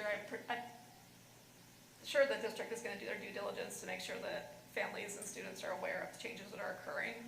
But, and I understand it's not a requirement to do so, but to put that in writing, it's a slap in the face as a parent. So that's kind of stuff just adds a sour tone to our policies. So just changing that wording to refer to like the boundary closure policy for the procedure for this, and just refer back to that policy protocol instead of having it out in case we forget to do the notice kind of thing. But that being said, I support this moving forward. And we can talk about it more after. Amanda, any further discussion? All right, seeing none, we'll do a roll call vote starting with Board Member Fife Jefferson. Charlotte Fife Jefferson, yes. Ashley Anderson, yes. Nate Salazar, yes. Annie Romano, yes. Ryan Jensen, yes. Amanda Longley, yes. Bryce Williams, yes. All right, thank you, Board. That passes. Policy Administrative Procedure Approvals, letter E. E, Mhm. I move that we approve the new I-20 policy, the Learner Validated Program, as attached in Exhibit 3E, E1E. I-20. Yeah, I-20. There's a second. I second. Thank you. We got a motion from Board Member Anderson and a second from Board Member Williams. Any discussion? All right, seeing none, we'll do a roll call vote starting with Board Member Anderson. Ashley Anderson, yes. Nate Salazar, yes. Annie Romano, yes. Ryan Jensen, yes. Amanda Longley, yes. Bryce Williams, yes. Charlotte Fife Jefferson, yes. All right, thank you. That passes. And our final new board policy, P15, state-sponsored paid professional hours for educators. I move that we approve new board policy P15, state-sponsored professional amendments hours for educators, with Exhibit 3E1F amended as follows. District staff will add the language to indicate the district will communicate the maximum number of hours available to eligible educators each year, along with all qualifying uses of the funds, and the subsequent sentence. Second. Thank you. That motion is made by Board Member Anderson and seconded by Board Member Romano. I'll go ahead and take my time just to read the rest of that sentence, if that's okay. The process for approving eligible employees, professional education plans, record-keeping requirements, time card submission procedures, and applicable deadlines. Any other discussion? All right, seeing none, we'll go. I just wanted to affirm that that was also going to be my recommendation, so Ashley covered it, which is great. Perfect, thanks. All right, we'll do a roll call vote, starting with Board Member Romano. Annie Romano, yes. Ryan Jensen, yes. Amanda Longley, yes. Bryce Williams, yes. Charlotte Fife Jefferson, yes. Ashley Anderson, yes. Nate Salazar, yes. All right, we'll now move on to our final action agenda item, which is a strategic plan addition, which includes truancy, a revised truancy. I move that we pass the strategic plan addition with the revised truancy as presented in Exhibit 3E2. Second. Any discussion to the motion made by Board Member Romano and seconded by Board Member Longley? All right, seeing none, we'll do a roll call vote, starting with Vice President Jensen. Ryan Jensen, yes. Amanda Longley, yes. Bryce Williams, yes. Charlotte Fife Jefferson, yes. Ashley Anderson, yes. Nate Salazar, yes. Annie Romano, yes. All right, that motion passes. Thank you, Board. We will now move to our superintendent report, if you have it, Dr. Miller. Just that it's, turns out that summer moves quickly, and we are really halfway through, which means we're more than halfway through, because administrators come back and begin training on the week of the 27th for Admin Institute. Teachers then come back on the 11th. We've got students coming back on the 17th. So from now forward, everything is in motion to get the school year up and started. And I wanted to call out the team of directors and executive directors here in the board, in the district office, for the amount of work they do in the summer. this isn't really a downtime for them as they're preparing and gearing up with professional development sessions and welcome back sessions, new administrative sessions, a new secretary training session. Putting together all of those pieces and getting folks lined up so they're ready for the new year. And to kick that off, so just a big shout out that way to the team that is putting in so much effort. Thank you very much for that. And then to announce publicly that we have placed an interim principal, Paul Schulte, as the principal at Highland High School. East High School. Thank you very much, East High School. And his appointment is for a year with the plan that we open that up, again, to administrative applicants in the January, February timeline. But glad to have Paul there. He's already connecting with parents to set up a meeting and get the year started. So we'll be off to a good start. Thank you, Commissioner. Part of our new changes to our board meeting agendas, as discussed post the retreat, is board committee reports at the end of the meeting. And so I'll open it up, and I'm sorry if I misread the notes, but I didn't see any specific timelines allotted for these committee reports. So we'll just play it by ear, but it is open to all board members, obviously, and not just the finance and policy subcommittees, but the other committees that you serve and represent the district on as well. Ashley. So the Parks and Rec advisory committees are not held in the summer, but in the place of that typical committee meeting, Alan and I did make time to meet with the Parks and Rec staff to discuss escalating facilities costs for the mutual facilities that we share. The reason we had that meeting in place of the typical committee is we hoped to avoid cannibalizing one another as entities as our costs escalate on both ends, and find some mutually agreeable ways to move forward in our future pool contracts with the county, but also their contracts for our facilities for things like junior jazz and other events. So I just wanted to share that that was happening, and it was the next direction that we meet in place of the August committee meeting to discuss how that contract negotiation could be more effective, as led by Alan. If I left anything out, you can fill anyone in. And as I emailed to the board in relation to the county, both myself and Bryce did work to fulfill some past board direction to initiate dialogue with the county council by discussing early childhood education and childcare with council member Gito Johnson. And the reason I raise that here is I look forward to more dialogue at the quarterly leadership meeting with the city as well, to which we are assigned, and I believe that myself, Nate, and Brian will be meeting on September 11th in the morning. Correct. So that will be the next time we discuss that. The change in time to 8 a.m. Yes, I did. So that will be great, and I look forward to it, and that's Finance Committee did not meet, so these are my only updates. Any other committee? Amanda? I do want to comment on Finance Committee.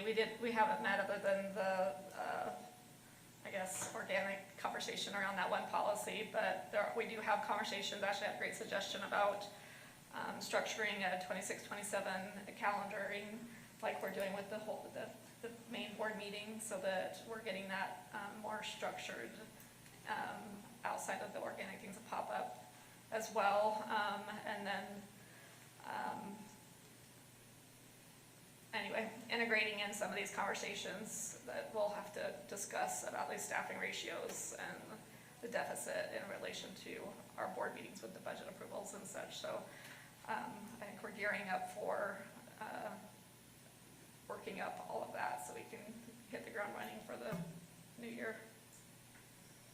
Thank you, Amanda. Any other committee reports from board members? Annie? I'll just summarize on behalf of the policy subcommittee. We met multiple times, and you can see the fruits of our labor that were passed today. So I think this is a busy time, and we'll continue to move through our evaluation of existing board policies and then adopt new policies as necessary. Thank you. All right. Sharon? I'll just mention that our first Human Sexuality Committee meeting isn't until October. So, October 22nd. But boys and girls maturation, and it's going to be a community group